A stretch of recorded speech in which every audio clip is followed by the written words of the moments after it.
So hello future chartered accountants, कैसे हैं आप सब। आज हम लोग इस वीडियो में उस चैप्टर के बारे में बात करने जा रहे हैं, उस सब्जेक्ट के बारे में बात करने जा रहे हैं जिससे बच्चों को सबसे ज्यादा डर लगता है। That is maths. मैथ्स एक ऐसा सब्जेक्ट है जिसे 90% बच्चे जो है वो बचपन से एक डर बना के रखते हैं। तो इस वीडियो में वो डर को भी निकाल दिया जाएगा और कैसे मैथ्स में कम से कम पास होने के लिए हम लोग पढ़ लें। हम लोग को पास होना है, गारंटीड पास होना है, ये बता दो भैया आप। तो बस इस वीडियो में वो चीज है। आगे बढ़ने से पहले अगर मेरा वीडियो अच्छा लगता है तो लाइक, सब्सक्राइब, कमेंट कुछ मत कर। बस किसी और सीए फ्रेंड के साथ ये वीडियो शेयर कर और उसको बोलिए काम फॉलो करें। आगे बढ़ने से पहले डिस्क्रिप्शन में मेरा टेलीग्राम लिंक है। अगर कोई भी गाइडेंस चाहिए फ्री ऑफ कॉस्ट, डर लग रहा है, कोई भी हेल्प चाहिए, उसमें मैसेज करना, हेल्प मिल जाएगा। ठीक है। अब बात करते हैं सबसे पहले मैथ्स का सिलेबस का सीन क्या है। देखो, मैथ्स 3 पार्ट में बटा हुआ है। बिजनेस मैथमेटिक्स, एलआर यानी कि logical reasoning, statistics. Business mathematics and statistics 40-40 marks के हैं, बट एलआर 20 मार्क्स का है। और पहले आई टॉक अबाउट एलआर, ये फ्री का 20 मार्क्स है। ये 4 चैप्टर ना फ्री का 20 मार्क्स है। डेली तुम लोग अगर 1-1 घंटा, 1.5-1.5 घंटा भी बैठेगा तो आराम से ये 4 चैप्टर तो हो जाएगा। और भाई इसमें मार्क्स मिलेगा और मार्क्स लाना है। सबसे पहले दिमाग में ये डालो, इससे एक भी चैप्टर नहीं छोड़ना है, चाहे कुछ भी हो जाए, इसमें 20 में 20 उठाना है। ठीक है। अब बढ़ते आगे। मैथ्स एक्चुअल में डर यहां पर और स्टेटिस्टिक्स में आता है कहीं कहीं। तो कौन से चैप्टर्स में डर आता है भैया? ना मेरे को रेशियो, प्रोपोर्शन, इंडिसेस, लॉगरिथम, इसमें डर लगता है। डरने का जरूरत नहीं है, गलत टीचर चुना है तुम। तुम्हारे लिए वो टीचर काम नहीं किया, बाकियों के लिए किया होगा। तो सही टीचर चुनो, वहां से ये चीज पढ़ लो, इजी ही है। 3 से 5 मार्क्स इससे आएगा। इक्वेशन से 3 से 6 मार्क्स, लीनियर इनइक्वालिटी से 1 से 3 मार्क्स आता है। अब जो टाइम वैल्यू ऑफ मनी है ना, इससे 10 से 12 मार्क्स तक का आ सकता है। ठीक है। तो बहुत भारी चैप्टर ही है। भैया क्या ये टफ है? बिल्कुल भी नहीं, ये बच्चा वाला चैप्टर है। और यही वो चैप्टर है जो फ्यूचर में हम लोग को काम आएगा। ठीक है। और बहुत अच्छा चैप्टर है। तो 10 से 12 मार्क्स भी ये फ्री का है। ठीक है। तुम लोग मार्क्स जुगाड़ो ना, वहां एलआर का हम लोग 20 मार्क्स उठाएं, यहाँ 10 से 12 मार्क्स उठाएं। ये सब इजी मार्क्स है। फिर परम्यूटेशन कॉम्बिनेशन, अब कुछ बच्चों को ये टफ लगता है। ये अगेन सही टीचर चुनो। 3 + 3 6 मार्क्स का आएगा। तो ऐसे बोल के कि टफ है छोड़ दें, नहीं नहीं छोड़ सकते हैं। तो भैया क्या ही छोड़ सकते हैं, बताने वाले हैं। AP GP again easy chapter, 4 marks easily score कर सकते हैं। फिर सेट्स फंक्शंस रिलेशन, देखा गया है कि 2+1+1 इस पैटर्न में क्वेश्चन एग्जाम्स में आता है। ये वो पार्ट है जो सबसे टफ है। छोड़ देना अगर नहीं समझ आता। तो नहीं समझ आता है तो 2 से 3 मार्क्स का आता है, ज्यादा से ज्यादा 5 मार्क्स का आएगा, लेकिन अगेन वर्थ नहीं उतना माथा दर्द का। Differential and integral calculus, differentiation integration छोड़ दो, नहीं समझ आ रहा है तो। और बन रहा है तो वेरी गुड। वो नहीं, अगर ये बन रहा है तो कुछ और छोड़ना चाहो तो छोड़ दो, लेकिन भाई टाइम वैल्यू ऑफ मनी मत छोड़ देना, चैप्टर 1 मत छोड़ देना, चैप्टर 2 मत छोड़ देना। ठीक है। ये सब इजी और स्कोरिंग है। मैथ्स का समझ में आया ना, क्या छोड़ सकते हैं, क्या करना है, कैसे करना है, थोड़ी देर में बता रहे हैं। क्या करना है पहले ये समझो। अब स्टैटिस्टिक्स। स्टैटिस्टिक्स का सिंपल सा सीन है, 40 मार्क्स का है। तुम लोग के सामने ना सारा चैप्टर्स का मार्क्स डिस्ट्रीब्यूशन है। अब इसमें तुम लोग को जो भी चैप्टर टफ लगता है, कोई एक, क्या बोले हम, कोई एक वो छोड़ सकता है। तो यहां से एक छोड़ो और ऊपर में इंटीग्रल और मतलब डिफरेंशिएशन इंटीग्रेशन छोड़ दो। तो बुरा से बुरा हालत में ना तुम लोग 10 मार्क्स का छोड़ रहे हैं। 100 में से 10 मार्क्स का छोड़ रहे हैं। 90 का आता है ना। अब 90 पे इतना मेहनत करना है कि 90 में हम लोग 60 ले आए। मेहनत मतलब कि हर, अगर एक चैप्टर उठाए तो उस चैप्टर का सारा क्वेश्चन बनना चाहिए। अगर नहीं बन रहा है तो क्यों नहीं बन रहा है, ये एनालाइज करना होगा। अब मैथ्स पढ़े तो पढ़े कैसे भैया? बहुत दिक्कत होता है मैथ्स पढ़ने में। सिंपल है। सबसे पहले ना कॉन्सेप्ट्स पे फोकस करो, बेसिक्स पे, कि ये चीज क्यों हुआ, कैसे हुआ, क्या होता है। कोई एक ऐसे टीचर को पकड़ो जो ये 3 सवाल का जवाब दे सके।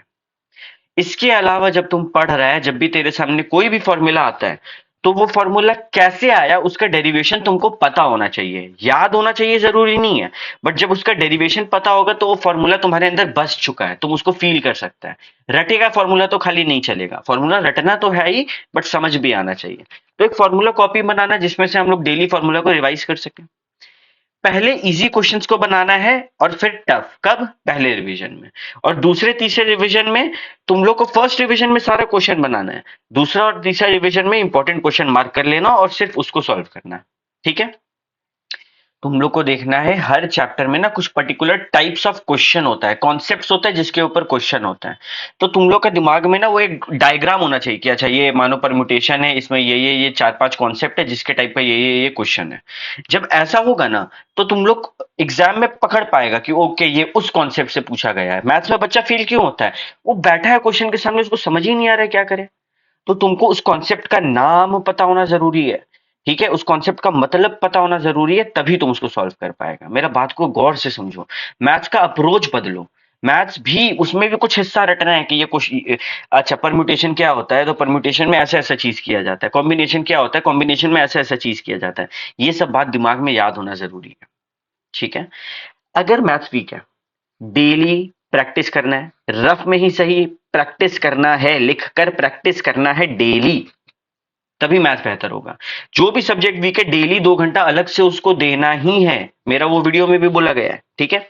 अच्छा, टफ चैप्टर्स को आइडेंटिफाई करो कि तेरे को मुश्किल क्या लगता है, और जब तुम सेकंड या सब्सिक्वेंट रिवीजन में बैठेगा ना तो पहले उस टफ चैप्टर को सल्टाओ, क्योंकि आसान क्या है वो तो देखने से हो जाएगा, रात में सोने से पहले देख लेंगे। बट टफ चैप्टर्स को पहले सल्टाएंगे तो कॉन्फिडेंस आएगा, और जितना ज्यादा बार टफ चैप्टर्स पढ़ेंगे उतना ज्यादा उसमें हम लोग का फ्लो बढ़ जाएगा, ठीक है। तो टफ चैप्टर्स को इजी करने के लिए नंबर ऑफ टाइम्स उसको सॉल्व करना पड़ेगा, तभी वो हो सकता है। अब भैया ये बताइए, डिफिकल्ट चैप्टर लगता है कि यार ये तो कुछ समझ ही नहीं आ रहा है, क्योंकि तुम सही टीचर से नहीं पढ़ रहे। अगर कुछ समझ में नहीं आ रहा है तो बेसिक्स कमजोर है, तो एक ऐसे लेक्चरर को पकड़ो यूट्यूब पे या फिर खरीदो जिसका एक एक बात तुमको समझ में आए, जो सब कुछ अच्छे से समझाए। हर किसी के लिए हर टीचर वाजिब नहीं होता। सारा क्वेश्चन सॉल्व करना है, सॉल्व मतलब ऐसे हाथ से, ठीक है, दिमाग में नहीं कि दिमाग में कर ले रहे हैं। और अंडरस्टैंड करो कि क्यों हुआ, कैसे हुआ।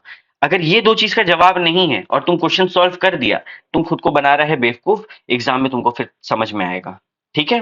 तो हम लोग को क्यों हुआ क्या हुआ का जवाब बहुत ज्यादा जरूरी है। फिर इंपॉर्टेंट और टफ फॉर्मूलाज को मार्क करो और उसको अक्सर रिवाइज करते रहो। सारा फॉर्मूला हर बार नहीं देखना है, जो इंपॉर्टेंट है बार बार भूल रहा है उसको हर बार देखना है। फिर इंपॉर्टेंट टाइप ऑफ क्वेश्चन को मार्क करो और उसको हर बार प्रैक्टिस करो। एक चीज को समझो, तुम लोग मैथ्स में कमजोर है, यू आर वीक, ठीक है। But what you need more practice and hard work. खुद को कमजोर कमजोर मत बोलो, कमजोर है क्योंकि मेहनत नहीं की है उसमें बचपन में, तो अभी ज्यादा मेहनत और हार्डवर्क करके हम इसमें तो नैया पार लगवा सकते हैं। मैथ से डरो मत, मैथ्स वो सब्जेक्ट भी हो सकता है जिसमें तुम्हारा मार्क्स बढ़ा जाए, और बस तुम लोग को फोकस करना है टाइप ऑफ स्टडी में, डरना नहीं है। कैसे पढ़ना है, कैसे पढ़ना है तो हम बता दिए, हर चीज का क्यों और क्या पूछो, मजा भी आएगा, समझ भी आएगा। अभी कुछ और चीजों का भी ध्यान रखना है, जैसे कि एक ही टाइप ऑफ कैलकुलेटर यूज करना है एग्जाम तक, तो एक ही टाइप का दो कैलकुलेटर रखो, एक स्पेयर में एक अच्छा, और उसी को यूज करो। फिर पहले ना सॉल्व करना है क्वेश्चन को और फिर आंसर चेक करना है। ऐसा नहीं कि बीच में अटके तो तुरंत क्वेश्चन देख ले, दिमाग पे जोर देना सीखो। उस पर जब तुम ताकत लगाएगा तभी वो एक्सपैंड करेगा। कॉपी नहीं करना सोल्यूशन को, सोल्यूशन तक पहुंचना है। फिर मॉक टेस्ट वगैरह दो, बहुत ज्यादा जरूरी है मैथ्स के लिए मॉक टेस्ट। फिर फॉर्मूला का रीजन पता होना बहुत ज्यादा जरूरी है, और उसको बार बार रिवाइज करना जरूरी है। टाइम ट्रैक करो, बहुत जन सॉल्व तो करता है बट धीरे सॉल्व करता है, तो वो लोग को टाइम ट्रैक करना बहुत ज्यादा जरूरी है। अप्रोच क्या हो जाए, अरे ये जो पॉइंट है ना, यहाँ पे बच्चा लोग एग्जाम में पास या फेल होगा। तुम लोग को देखना है कि तुम लोग एग्जाम में कैसे करें। फॉर एग्जाम्पल 100 में से 10 मार्क्स है तो मानो तुम छोड़ के गया था, मानो, प्लीज मत छोड़ना। मेरा ये कहना है सब कुछ करने का कोशिश करो, बुरा से बुरा सिचुएशन में ये सब छोड़ सकते हैं। तो पहले तुम मानो कि चलो ठीक है 10 मार्क्स का छोड़े, 90 मार्क्स का पेपर दिए, उसमें से 50 तो मेरा 110% राइट है। 90 में से 50 तेरा 110% राइट है, मतलब 40 बचा, राइट। 40 क्वेश्चन जो बचा, 10 तो ऑब्वियस सा बात है पहले ही हम लोग हटा दिए। जो बचा हुआ 40 क्वेश्चन है जिसको हम सॉल्व तो किए हैं घर पे, लेकिन ना डाउट है उसमें से कितना अटेम्प्ट करें, कितना का रिस्क ले सकते हैं। तुमको अभी कितना आ रहा है भैया? अभी मेरा 50 एकदम सही है, मेरे को 50 तो पक्का आएगा, ठीक है। उसमें से 45 मानो तुम बोले कि 45 ला सकते हैं, हमको 5 मार्क्स का रिस्क ले सकते हैं। तो जितना मार्क्स का रिस्क ले सकते हैं इंटू 4 कर दो, यानी कि इस 40 में से तुम खाली 20 क्वेश्चन सॉल्व करना, तो बेस्ट 20 चूज कर लेना जो तुम्हारा है, ठीक है। उसी तरीके से मानो तुम 57 मार्क्स का एकदम करेक्ट करेक्ट मार के आ गया, अब तुम बोला कि कोई दिक्कत नहीं भैया मेरा 44 भी आएगा ना हमको चलेगा, तो तुम 13 मार्क्स का रिस्क ले सकता है। तो तुम 52 ऐसा क्वेश्चन जो है वहां पे टिक कर सकता है कि तुम्हारा 52 मार्क क्वेश्चन गलत भी हो गया ना तब भी तुम 44 पर ही पहुंचेगा। तो ये चीज दिमाग में क्लियर होना ज्यादा जरूरी है कि कैसे पेपर को अटेम्प्ट करें, ठीक है। इसी के साथ हमारा वीडियो यहाँ पर खत्म होता है। वीडियो अच्छा लगा हो तो प्लीज अपने फ्रेंड्स के साथ जरूर से शेयर करना। Thank you.